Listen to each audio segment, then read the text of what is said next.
You had a race streak of 151 wins. Out front, Williams, and out in the outside is Pinckney, but it's Jodie Williams keeping her streak going. She is a world junior champion. Unbeaten from 2005 through to 2010, making you probably like one of the best junior athletes we've ever seen in our country. Home Olympics. I'm going to go to my first Olympics. It's going to be a home Olympics. I'm going to win a medal. It's going to be the best thing ever. And then I experienced my first injuries I'd ever had.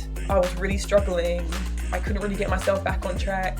And then, famously tore my hamstring. Cameras in my face. There's photos all over the internet of me bawling my eyes out, ugly crying. When you take your first steps out onto the track, especially in Olympic Games, and you see 60 to 80,000 people in a stadium, your jaw kind of drops. I would even say competing at a World Championships compared to an Olympics is so different. It can be such an overwhelming experience, especially given that for the majority of us, this is childhood dreams being realized. Welcome to Slay, the podcast where we dive into all aspects of female health, fitness and life. I'm your host Louise Hazel, and in today's episode, we'll be joined by a member of Team GB who's going to be competing in next month's Olympic Games in Paris. Joining us today is an athlete who has made a significant mark in the world of British sprinting, enjoying an outstanding 5-year-long unbeaten streak of 151 races in the sprints, beginning with the start of her career in 2005, lasting right the way through to July 2010.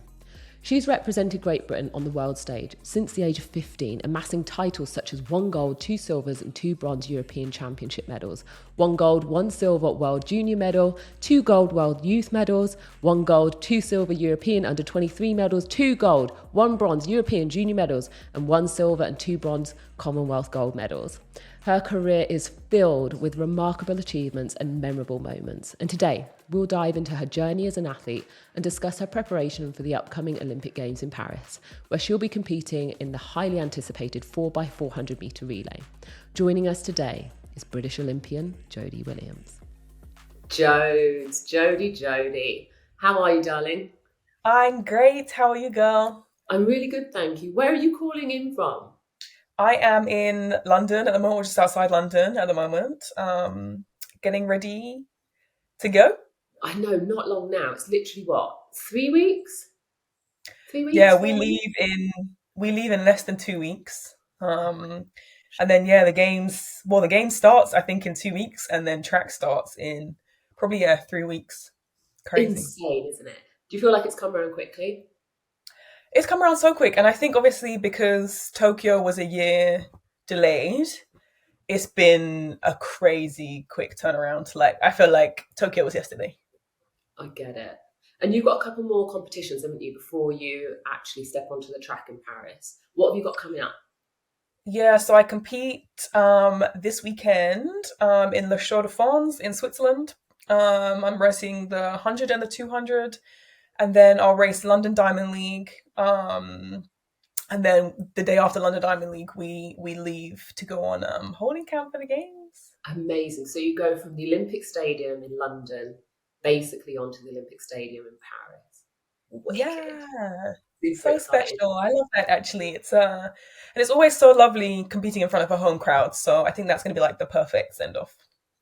Absolutely, 100%. No better way to do it. But let's take it all the way back to the beginning, Jodes. Let's talk about your introduction to track and field, because both your parents were super athletic track and fielders as well, weren't they? How did you get started? They claim to be. They both claim to be. But yeah, they both definitely were active growing up.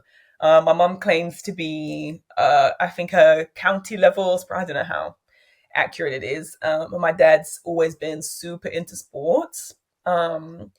So coming up, we were generally a very active family. And I was just an active kid. I was quite rebellious. I had a lot of energy. I was always getting into trouble. So we thought sports were going to be a good avenue for me. I did a bunch of sports growing up. My first love was actually gymnastics. Mm-hmm. And then I got into running pretty quickly after that, just through like school sports days. I would always beat all the kids my age, the boys my age, and then they would race me up, and then I would beat the whole school. So yeah, I just found a love of running like very early on, but always very active kid. Absolutely. Now let's talk about your beginning career, 100 and 200, like where you began. You had a race streak of 151 wins, unbeaten, from 2005 through to 2010, making you probably like one of the best junior athletes we've ever seen in our country. Charles Van Comedy, who was our director of athletics, who never complimented anyone, said Yeah. that you are the type of athlete that every country dreams of. Like, at what point did you know that you were a sprinter at heart? And at what point did you know that you were going to leave these other, passions, gymnastics, etc. behind? Pretty early on. I never like every other sport that I was good at was always because I was fast or like powerful. So it was very evident that like sprinting was my thing. And I started taking it seriously super young. My dad was very into sports and was one of those like 10,000 hours dads. Like he was very pro, let's get this girl going. So I was like taking things very seriously from very young. I think I started training with a coach when I was 11 years old. So I would go to my club and then I would train privately with the coach on the weekends from, yeah, about 11, 12. So it was pretty evident pretty early on. And then, yeah, I started racing in like under 15 races and I won at national level and then went to World Youths in 2009 and won the double, the 100 and the 200 double. And I think that moment I was like, oh my gosh, because I didn't go in as a favorite or anything. I had never lost a race, but I didn't know. Like on a global level, you don't know. So when I won both of those, I was like, oh, yeah, maybe like this is actually what we're gonna do. Was that the moment that changed it all for you? Or was there another career highlight that stands out as the moment of like your proudest achievement? I think the World Youth was the moment when I was like, oh, okay, we can actually make this happen. I'd say my proudest career moment would be Commonwealth Games, actually, 2014. There's a couple, but that was probably my first. That was my first ever senior medal. So obviously I won all these junior medals. And then I had a really difficult transition into the senior ranks. And then 2014, Commonwealth Games, I got silver in front of a home crowd. And Bianca got bronze with me. So it was just so special. Like my whole family were there. Me and Bianca are really good friends. We've grown up together. So that moment was so special, like winning, and it was both of our first medals as well. So it was just like such an incredible moment. And yeah, that was probably the first time in my senior career where I was like, okay, cool. We've transitioned. We can actually make something of ourselves at a senior level too. I was actually had the pleasure of commentating at the Commonwealth Games in 2014 on your particular race in Glasgow. And I think the whole team, and I don't think you ever realise what's going on behind the scenes when you're on the track and you're competing. And I think everybody was just up out of their seats, just literally just willing you across that finish line. Like, I think everybody knew exactly what that silver medal meant to you.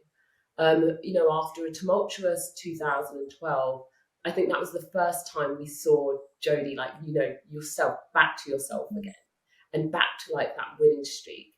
But, talk to us about 2012, because that was a year for you, I think, that was, it's probably one of the most challenging years of your career. Break it down to us. What happened? Yeah, that was really my first, 2010 was my first experience of loss. So I came second in the 200 at World Juniors. It was devastating. I was like, oh my gosh, this is crazy. Never lost a race before. But I bounced back pretty quickly off of that. I think 2012 for me was so heartbreaking. And from that moment on, like I struggled a lot with a lot of injuries. and just a lot of like mental things going forward from that moment. But I think because the build up had been so big to 2012, I remember the bid. I remember exactly like where I was when I heard it and hearing it and being like, I'm going to be 18. I was doing all the maths and I was just starting to take the sport seriously. And I was like, I'm going to be on the track at this home Olympics. I'm going to make that team. I really looked up to Alison Felix at that time, and she won her first ever medal at 18. So I was just kind of like, I saw it all playing out for myself, you know? She actually said that you were one to watch. She was the Yeah, person and that's with the thing. only Like, potential. I had met her. We'd done like a photo shoot together. And she had said such lovely things about me, and I think the media had picked up on that too. So I was like, in all of the build up, I was being named as kind of one to watch. Um, and yeah, like it had been my plan since, like I said, since we won the bid.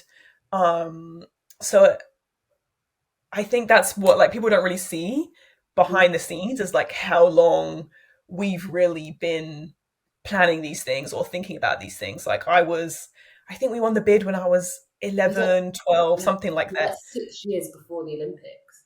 Yeah, so I was super young. Like I think I was 12 years old when I heard the bid. Just starting out, and that had been my plan. Like home Olympics. I'm going to go to my first Olympics. It's going to be a home Olympics. I'm going to win a medal. It's going to be the best thing ever. I won all these races going in. I was like, how could this not happen? Like it's playing out perfectly. Um, and then I experienced my first injuries I'd ever had that year. And I hadn't really competed at all that year. Like I was really struggling. I couldn't really get myself back on track. I managed to get myself on track for the trials and then like famously tore my hamstring in the Yes. final, made it to about 50 meters, and there's just cameras in my face, there's photos all over the internet of me bawling my eyes out, like ugly crying. I was just such a and I was 18 years old, and I was a mature 18-year-old, but I was always also like a young 18-year-old. Um in terms of just like sport had been everything to me. So I had never really like matured off track. So it was just devastating. Like I never thought of the option of not going. Mm. And for it to be so public and to have like the whole world watching that moment with me was just it was so I still feel for that little girl. It's so far in my past now, and it's just like kind of like a whatever moment to me. Like it's just a little Mhm. anecdotal story to me now, but I still feel for that little girl, and I can still feel the emotions that she went through, and I carried that with me for such a long time as well. Mm. So yeah, it was definitely that was a huge moment for me in my career. Mm. As a senior member of the team back then, I remember that day as well in Birmingham. And I think, at that time I would have been probably nearly 10 years older than you or something like that. I think I was probably like 26. And I remember I was doing the hurdles that day, the 100-meter hurdles, and all eyes were on you for that competition, for that 100 meters. And I remember the minute you know, like hit the deck crying, etc. And there was so much like, I think we were all super sad for that little girl. I think we all knew exactly what that meant to you. And I think coming up and watching you as a senior athlete coming through the ranks, we all kind of knew that this wasn't going to be the end of your story, but we all knew how much that moment meant to you in particular. And that was definitely, I think, one of the devastating moments, not just for you, but also for the team. And I don't think anyone feels it more than the athlete. But when you're an Yeah, athlete going into the championships, knowing that there should be other members there standing alongside you, but the reality of it is that that's not always the case. I feel like we are only ever used to seeing the end product and the finished product, but there are so many stories that go into the finished product.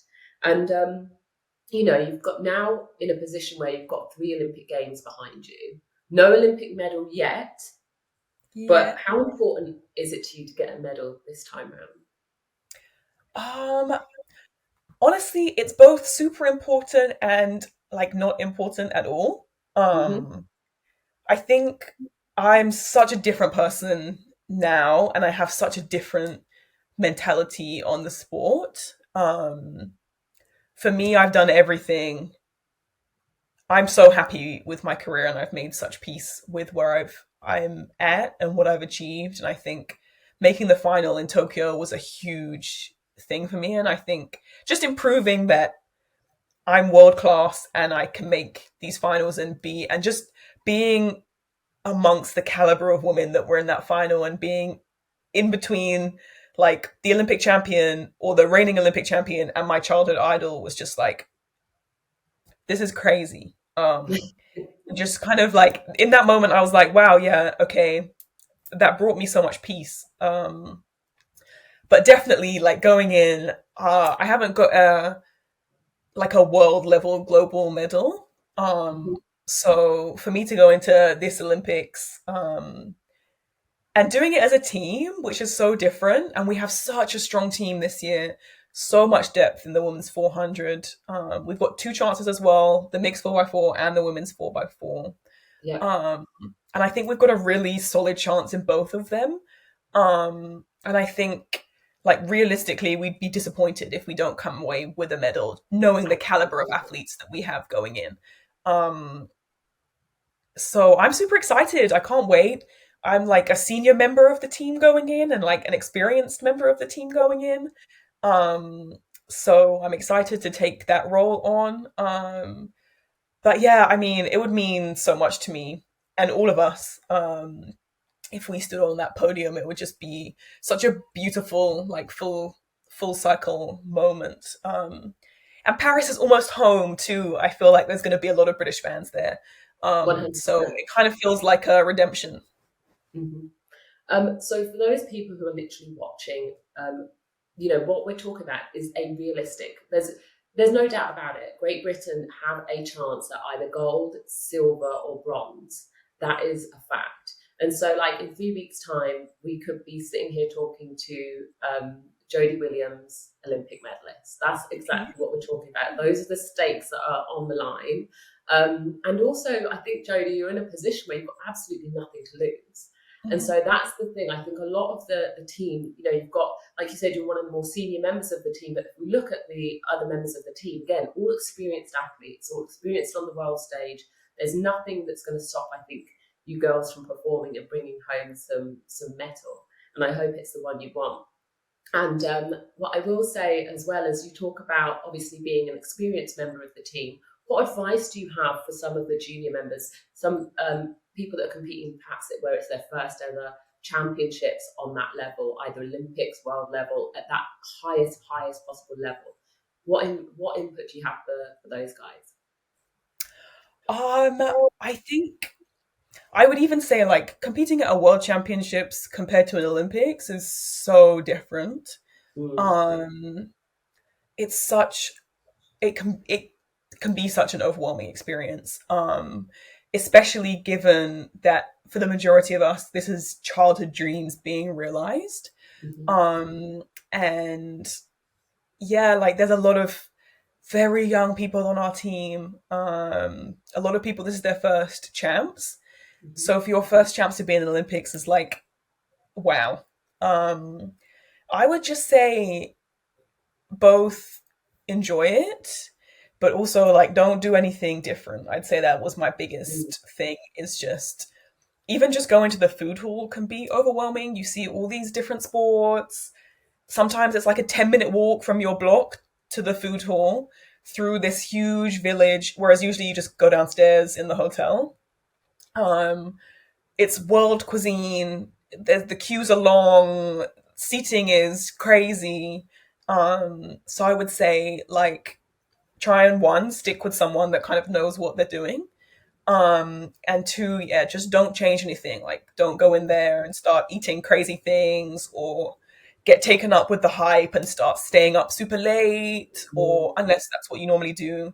Um, Bring things with you that are like creature comforts, if that's snacks or whatever it is. Like just bring something with you that's going to make you feel at home.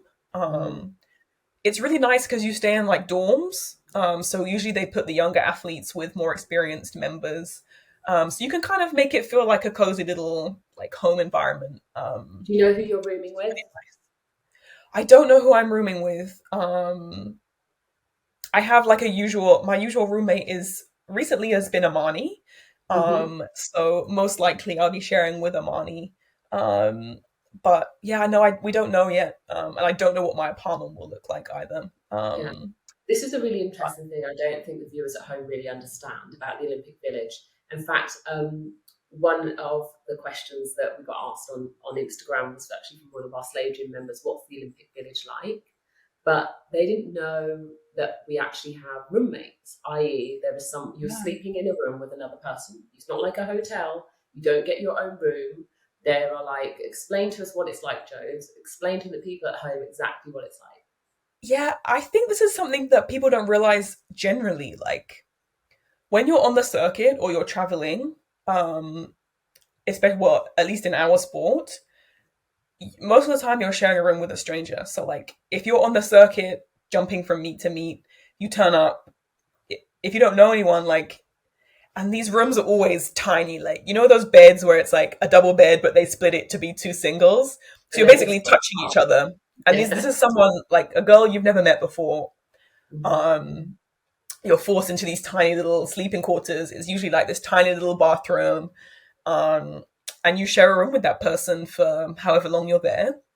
And the village is the same. The village is usually apartments. So it's usually like there'll be at least 8 of you, sometimes 12 of you to an apartment. So it's usually 3 to 4 rooms, double rooms. You always have a roommate.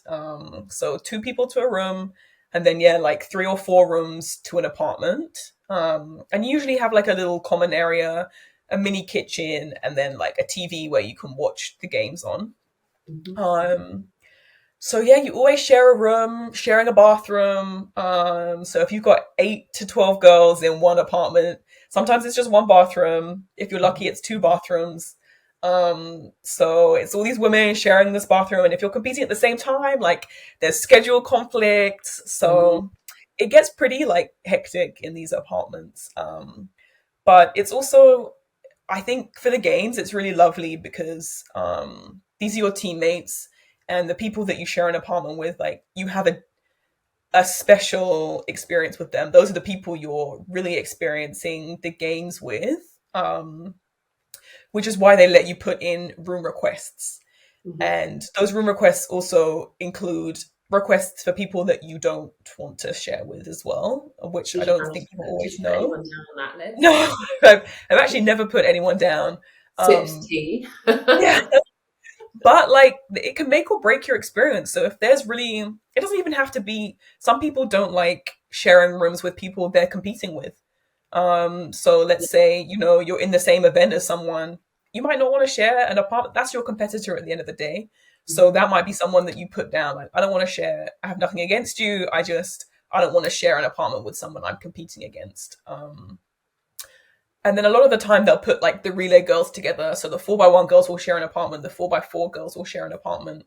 But yeah, like they'll let you have like 3 requests of who you want to share rooms with. And usually people will have like the person that they usually share with. So it's kind of like a comfort thing.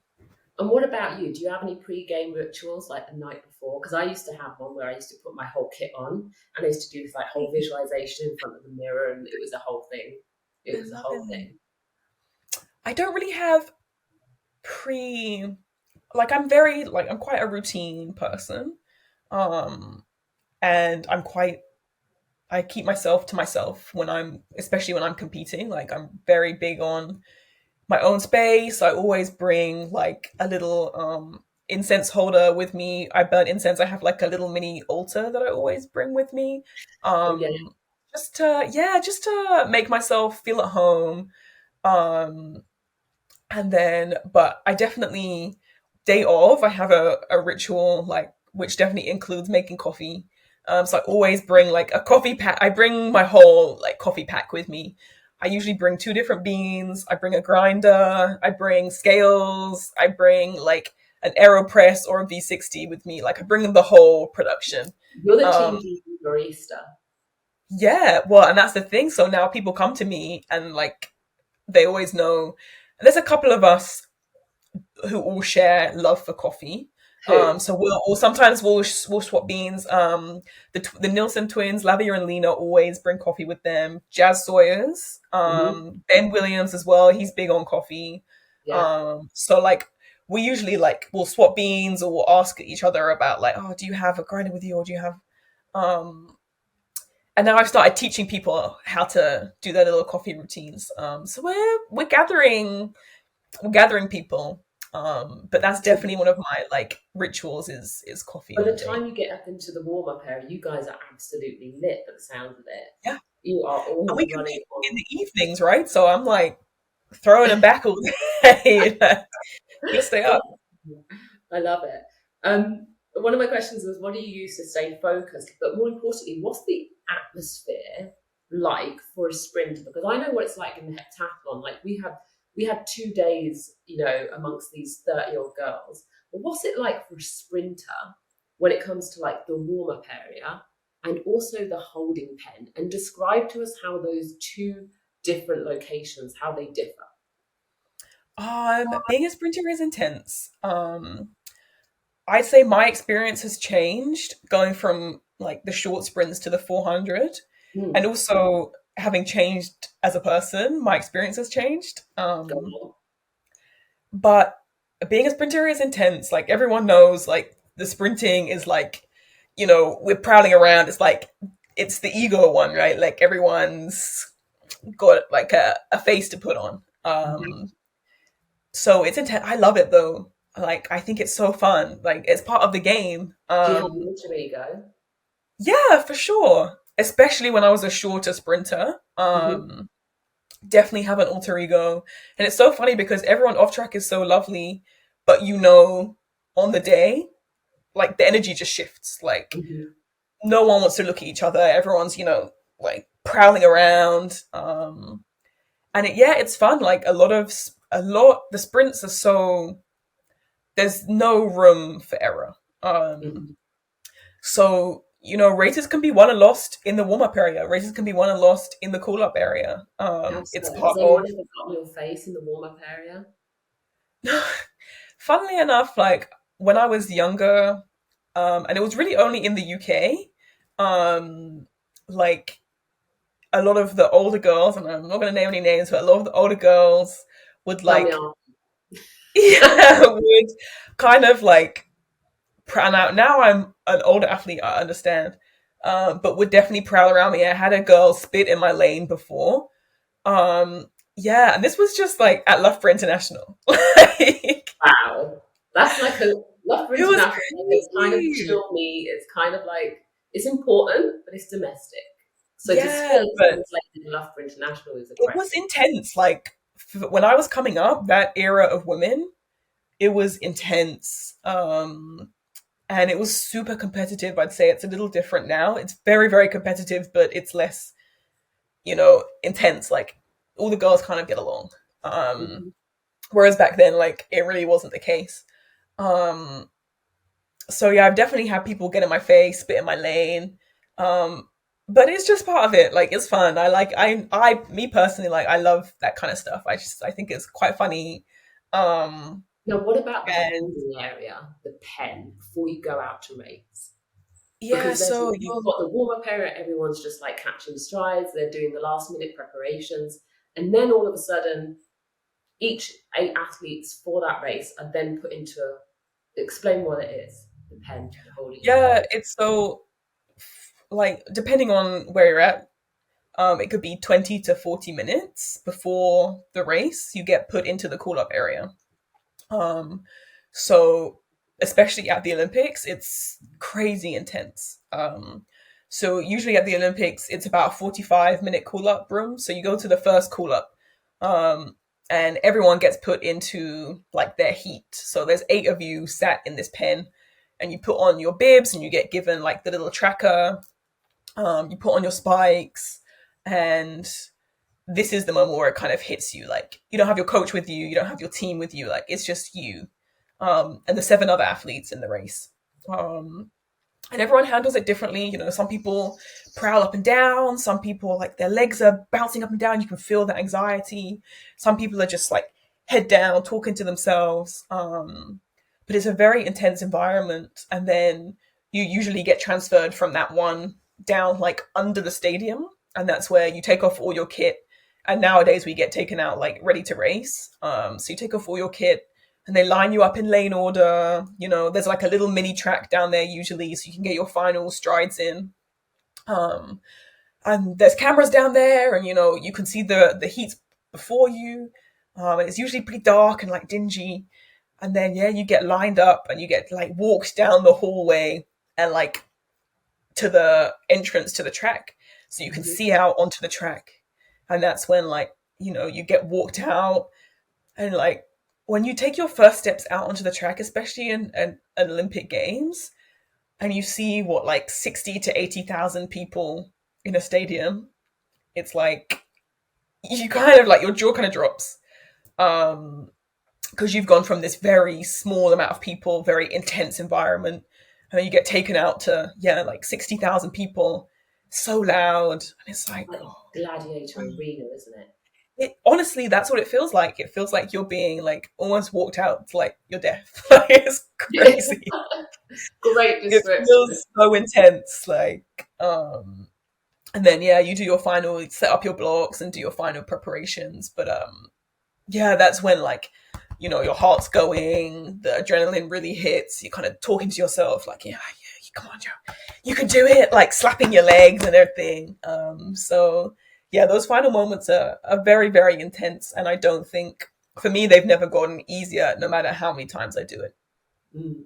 Now, you mentioned earlier, obviously, you had this career transition from the short sprints to 400. What spurred that decision? Because obviously, as a junior athlete, it was ones and twos for you the whole way. Yeah, I just wasn't good I just wasn't good enough. Like, if I'd say, like, athletes and their teams are very brutally honest. Like, you have to be very honest with yourself. And your team needs to be very honest with yourself. And, you know, I remember there was actually a moment. So it was 2019. I went to the World Champs for the 200. And I'd been building my way back from injury. I was kind of getting myself into some really good shape. I was hitting really good times in training. And I didn't make the final. I had told Stu, my coach, before, if I don't make this final, I'm moving up to the 400. I should have made the final. It was like the perfect opportunity. And I think 22:50 medaled. And my PB is 22:46. I was hitting those kinds of times in training, and it just felt like that was my one and only opportunity. I felt like to final in the 200 and come close, if not medal, in the 200. And I think for me that year, I was just like, it's just something wasn't clicking. I knew I was capable of it, and like the event has taken on leaps now. Like 21.8 is medaling. And I think I just had to really be honest with myself and really take a step back and be like, you know, maybe at best you can be a 22.3 runner, but like the way the sport is going is you're just not fast enough. Something's not working. Yeah, so did you feel like that was more mental or physical for you? A bit of both, for sure. I think physically, like, I'm just not fast. I'm not running. I don't believe I can run 21.8. I'm just not fast enough. And I knew that's what it was going to start to take. But also just mentally knowing that in that moment, I didn't step up and take the leap when that was like 22:50 medaled. And I know I'm capable of doing that. So for me, just something in me shifted, like, this obviously isn't working, so we need to try something else. If you want to be making global finals, and if you want to be challenging for medals, and, you know, reaching the potential that you know, or I know that I'm capable of, something needs to change. I had kind of started running some fours. I knew I was more than capable of running 49. I've always trained that kind of way anyway. So I was like, do you know what? Maybe I just need to try something new. There's only so many times you can do something and it not work. So yeah, we made the switch, and 2 years later, I made an Olympic final. So Yes, you did. And how does it differ running from the 200, running the 400? What's the main difference for you as an athlete? What do you feel? lactic. Pain. Pain. When does The it? 400. I've run one 400 in my whole career. Never again, by the way. But when does that kick in? And when does it become more a mental race than a physical race, the 400? Yeah, the 400 is completely mental. And I will always say, like, the 400 is reserved for the athletes who are truly crazy. I have like so much admiration and respect for 400-meter runners, because it's such a mental event. And it's very based on timing. Like, no matter what, you could be in the shape of your life, but if you go through the first 200 too quick, you're going to be 2 seconds off what you are capable of running.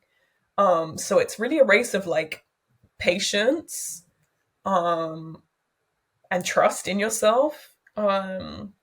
The fastest athlete doesn't always win, like in the sprints. So it's kind of like there's a bit more tactics that come into play. But it definitely, for me, it starts to hurt right around that like 320. So you feel fine, you feel good, you're like, oh, great. And then right at like 320, it's like, oh my gosh, this is the worst thing I could ever imagine. And that's when you've got to like sprint for your life at that moment. And it is that last 80 meters is a flat out, like as fast as you can sprint. But at the same time, like everything in you is screaming, no, like absolutely not. It's very mental. And if, like I said, if you've mistimed it at the 200, that last 80 can be crazy painful. I feel like everything you do execution-wise is exacerbated in the 400, whereas in the 200 it's short enough that you can get away Yeah. with it, right? If you go out, let's say a little bit too hard, if you have the stamina, you can kind of hold. I can remember there was a race that was literally, I think, the final nail in the coffin for my heptathlon career. And I think it was against Kat. It was against Katarina Johnson-Thompson. We came out in the end of day one of the competition. I think it was in like the Czech Republic. And normally, very few people ever come past me in a 200 in the heptathlon. Most people just don't have the speed. By the time we got to that bend, I remember Katarina had not only at my shoulder, she'd gone past me. And I remember that last 100 meters just feeling like the longest 100 meters in the world. And that was the point. I was like, oh, we have our next champion. I was like, it's time for me to hang up some spikes. And I think it was like, a season later where I was like, over to you, Katrina. You're the queen. Let's go and get this heptathlon gold medal together. I'll be in your camp supporting you from my sofa. And so, like, the 200 to 400, completely different events. But let's talk about training just very briefly. What's your most dreaded training session? If someone was to literally be like, yeah, tomorrow you've got this session, what would you literally jump on a flight out of the country to avoid? Do you know what? It's funny because like it's a session that I both hate and love at the same time. I'd say, so I still train very like sprint based. So I don't do any of the crazy like 6, 5, 4, 3, 2, 1 or anything like that. Maybe in winter, like we'll do kind of stuff like that, but it trickles out pretty quick. For me, it's always like race pace split runs where it's like you have to do it multiple times. So anything like 3 split 4s or like a 3 250s or 3 300s at race pace where like you're going to feel that race lactic. And then you're going to have to get up and do it again. And then you're going to have to get up and do it again. Brutal. But they're also my favorite sessions. Like, I love having to overcome that, like, mental barrier of, I do not want to do this. Wow, you're an absolute sadist. Yeah, and you have to be to run the 4 genuinely. Like, if you don't love those kinds of sessions, like it's going to be really tough for you. Um, and I'd say like there's been definitely last year I was really struggling to get through those sessions. Like mentally, I was just like, this is I don't want to do this, Mhm. and I think that is really tough when you're in that kind of mental state. It's really hard because you've really got to like you've got to love it. You've got to Absolutely. love it. You've got to have a love-hate relationship with it. Interesting. I feel like, those people that are listening at home can kind of relate to that, just about their everyday life or their everyday fitness, right? They're not necessarily going to turn up every single day and love the idea of going to the gym. What advice do you have for the everyday woman who's just trying to keep fit? Like, what advice do you have for her in terms of like, discipline, perseverance, committing to something? Yeah, I think honestly, like just doing something is always better than doing nothing. Um, and just knowing that, like there's days I turn up to the track and I'm like, I would rather not be here today. Mm-hmm. But we get it done. We get it done. Um, and so yeah, I would just say a lot of the time, like the motivation doesn't need to be there, but you'll feel so much better if you just do something. And the other thing is like not every day is going to be your best day. Like sometimes you turn up, you really don't want to do it, you don't feel good, maybe you're on your period and it's just like I don't want to do this. Um and it might not be your best day, but like just the knowledge of getting through that and knowing that, you know what, I did it, like I put something in the bank. Um when you are there again next time, you're going to be able to like replay that.